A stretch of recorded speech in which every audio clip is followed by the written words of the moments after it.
A year ago, work at this lithium mine in Western Australia had slowed to about 30%. Now it's operating at full capacity and it's in expansion mode. The scale at Pilgangora is really incredible. Very, very large resource and ultimately going to be a very large project. Australia is the biggest producer of lithium in the world. The soft metal is found in spodumene rock formations and is a critical component for batteries, which are in high demand for electric vehicles and home storage systems. About 5,500 tonnes of ore is dug out of this pit every 24 hours and processed into spodumene concentrate. Pilbara Minerals hopes to ramp that up as demand for lithium soars. The miner recently bought the mine next door. Within months, it'll start digging out spodumene from there too. Once the ore's dug out of the ground, it's processed in the plant behind me, and 95% of it is exported to China. With both sites operating, Pilbara Minerals will export about 580,000 tonnes of spodumene concentrate from Port Hedland every year. It hopes to double that in the next couple of years.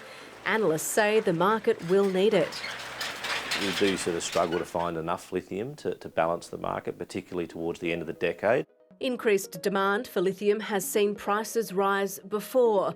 About 4 years ago, the market was paying more than $21,000 a tonne for lithium. But in 2018, prices started to plummet before bottoming out late last year. They're now back over $10,000, sort of $11,000, $12,000, depending on which region you're in. Miners aren't worried prices could crash again. In the first wave, it was very much a China story.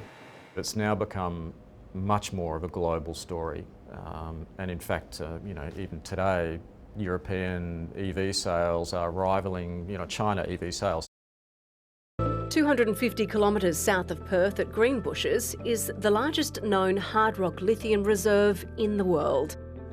It's run by Talison Lithium, which is owned by a conglomerate of miners. The newest co-owner is IGO, having just signed a deal with Chinese miner Tianqi to take some of its share. Once a gold miner, IGO is repositioning itself as a batteries minerals producer. We can see that clean energy future. We can see a future where there's a large penetration of electric vehicles across the planet, even Australia. Australia has historically been a country that exports raw materials rather than turning them into physical objects like iron ore, which is made into steel in China. Lithium has so far been a bit the same, but that's about to change.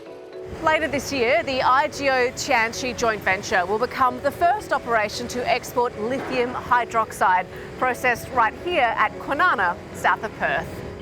This step adds to the value chain, exporting a lithium compound that's been created out of the spodumene.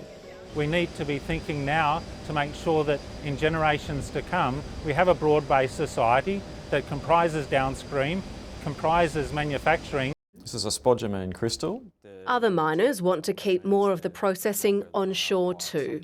By value adding the spodumene locally, there's a really strong opportunity for us to become a materially lower carbon footprint supply base in the lithium raw material supply chain. Just like iron ore, Australia dominates the global export market. But there's no argument what will remain Australia's key commodity. Not with iron ore the size it is. I mean, we're producing a billion tonnes a year effectively out of Western Australia. Hayden Bairstow predicts global lithium demand will peak at just 0.1% of that. Adding another burgeoning industry to Australia's mining export dominance is good news for communities in mining and port regions. You want the extra work to come. Brewery owner Dan Scott says increased resources activity has a big impact on places like his town, Karratha. What does make the town busier is from the last boom, it was a construction boom. So from that construction boom becomes a maintenance boom, because now all that extra infrastructure they've got to maintain. Dan hopes lithium can become a commodity that's also part of the downstream processing chain in Australia, and maybe one day a battery manufacturer. If so, we could be looking toward a very bright future. Cheers.